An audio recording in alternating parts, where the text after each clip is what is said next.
हम लोग देश सेवा के अनेक माध्यमों को चुनते हैं और हर रास्ते पर समर्पित भाव से कार्य करते करते देश सेवा का संतोष लेते हैं। देश सेवा के अनेक मार्ग हैं, अनेक माध्यम हैं। उन सब मार्ग और माध्यमों में सरकार भी एक माध्यम है। जिनके पास सरकार की जिम्मेवारी है वो उस माध्यम से देश सेवा कर रहे हैं और जिनके पास सरकार की जिम्मेवारी नहीं है, ऐसे लाखों कार्यकर्ता अपने अपनी पद्धति से देश सेवा, समाज सेवा में कभी पीछे नहीं हटते हैं। మనం గుర్తించవలసినటువంటి విషయం, ప్రభుత్వం ఏదైతే ఉన్నదో ప్రజా సేవ చేసేటువంటి ఒక మాధ్యమంగా మనం గుర్తించాలి అనేటువంటి విషయం మనం ఇక్కడ గమనించాలి. ఎందుకంటే రాజకీయాల్లో మనం ప్రజా సేవ చేయడానికి అనేక మాధ్యమాలు ఉంటాయి. దానిలో ఒక మాధ్యమం అధికారంలోకి రావడం. కనుక ప్రభుత్వం ద్వారా కూడా మనం ప్రజా సేవ చేసే దిశగా మనం అడుగులు వేయాలి. అయితే ఎవరికైతే పదవులు లేవో, భారతీయ జనతా పార్టీ కార్యకర్తలుగా ఉన్నారో వారు సైతం గుర్తించవలసినటువంటి విషయం, వారి వారి పరిధిలో శక్తి వంచన లేకుండా వారు సైతం సమాజ సేవ చేసుకుంటూ ముందుకు వెళ్ళాలి. कुछ लोग चुनाव परिणामों के प्रभाव से अभी भी बाहर नहीं निकल पाए हैं। ये उनकी मजबूरी है। हमारे लिए चुनाव का अध्याय समाप्त हो चुका है। हमारे लिए तो 130 करोड़ देशवासियों की सेवा करने का यह अध्याय प्रारंभ हो चुका है। दिल्ली में भी एक मजबूत सरकार देशवासियों ने बनाई है और आंध्र प्रदेश ने भी श्रीमान जगन रेड्डी जी की सरकार को बनाया है। मैं जगन रेड्डी जी को भी अनेक अनेक शुभकामनाएं देता हूं और वे भी अपने सपनों के अनुसार, अपने संकल्प के अनुसार आंध्र को आगे बढ़ाने में पीछे पानी नहीं करेंगे। और मैं विश्वास दिलाता हूं आंध्र के लोगों को कि भारत सरकार आंध्र के नागरिकों की भलाई के लिए, आंध्र के विकास के लिए पूरी तरह से संकल्पबद्ध होकर के आपके साथ खड़ी रहेगी। ఎన్నికలు అయిపోయాయి, ఎన్నికల ఫలితాలు వెలువడ్డాయి. అయినా కూడా చాలా మంది నాయకులు, పార్టీలు నేటికి సైతం ఆ ఎన్నికల ఫలితాల యొక్క ప్రభావం నుండి బయటకు రాలేకపోతున్నారు. అయితే భారతీయ జనతా పార్టీకి సంబంధించినంత వరకు కూడా ప్రతి ఒక్క శ్వాస ప్రజా సేవకి అంకితమైనటువంటి సందర్భంలో కేంద్రంలో సైతం ప్రజలు ఒక సుస్థిరమైనటువంటి ప్రభుత్వానికి ఆశీర్వాదం ఇచ్చినటువంటి నేపథ్యంలో మా యొక్క లక్ష్యం, సంకల్పం ప్రజా సేవకి పెద్దపీట వేస్తూ ముందుకు వెళ్ళడం మాత్రమే అని చెప్పి మీ అందరికీ తెలియజేస్తున్నాను.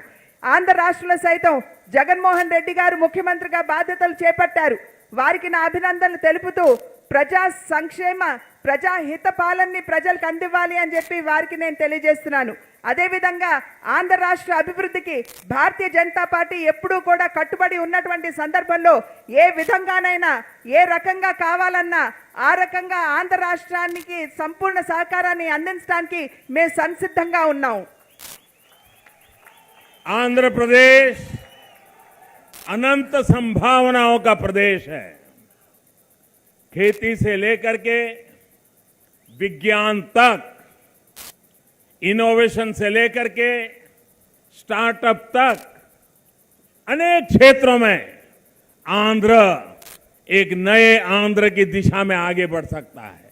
और हम जब नए भारत की कल्पना लेकर के चलते हैं तब हर राज्य भी नए सपने, नए संकल्पों के साथ आगे बढ़े और उसी प्रकार से हमारा आंध्र भी आगे बढ़े और तब जाकर के हम नया भारत का निर्माण कर पाएंगे।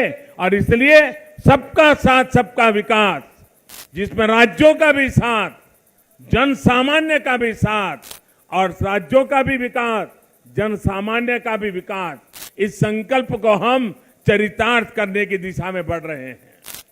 ఆంధ్ర రాష్ట్ర ప్రజలు విజ్ఞావంతులు. అదేవిధంగా వారు చాలా అడుగు ముందుకు వేసేటువంటి సాహసం చేయగలిగినటువంటి వారు. మరి వారిని చూసినట్లయితే రైతుల దగ్గర నుండి శాస్త్రవేత్తల దాకా ఈ రాష్ట్రంలో ఉన్నటువంటి విషయం మనందరికీ తెలుసు. స్టార్టప్ నుండి టెక్నాలజీని ముందుకు తీసుకెళ్లేటువంటి శాస్త్రవేత్తలు ఉన్నటువంటి రాష్ట్రం ఆంధ్ర రాష్ట్రం. ఆ సందర్భంలో మనమందరం కూడా ప్రత్యేకించి భారతీయ జనతా పార్టీ నాయకత్వంలో ఉన్న కేంద్ర ప్రభుత్వం ఆంధ్ర రాష్ట్ర అభివృద్ధికి కట్టుబడి ఉంటూ ఆంధ్ర రాష్ట్రాన్ని ఏ విధంగా ముందుకు తీసుకుని వెళ్ళాలి అనేటువంటి విషయంలో ఏమాత్రం వెనుకడుగు వేయబోదు. जो लोग चुनाव में अलग विचार रखते थे, अब चुनाव समाप्त होने के बाद चर्चा ये कर रहे हैं कि देश में अपेक्षाएं आकांक्षाएं बहुत बढ़ गई हैं, मोदी क्या कर पाएंगे।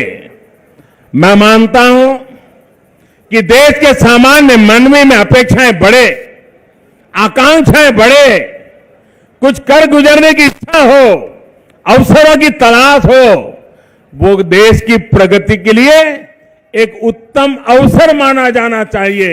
और आज देश में, राज्यों में, इलाकों में, तहसील में जो नई नई आकांक्षाएं जग रही है, उसे मैं भारत का सौभाग्य मानता हूं, उज्जवल भविष्य की गारंटी मानता हूं। ఎన్నికల సందర్భంలో వేరు ఆలోచన విధానాలు ఉన్నటువంటి వారందరూ సైతం ఇవాళ ఆలోచనలో పడ్డారు.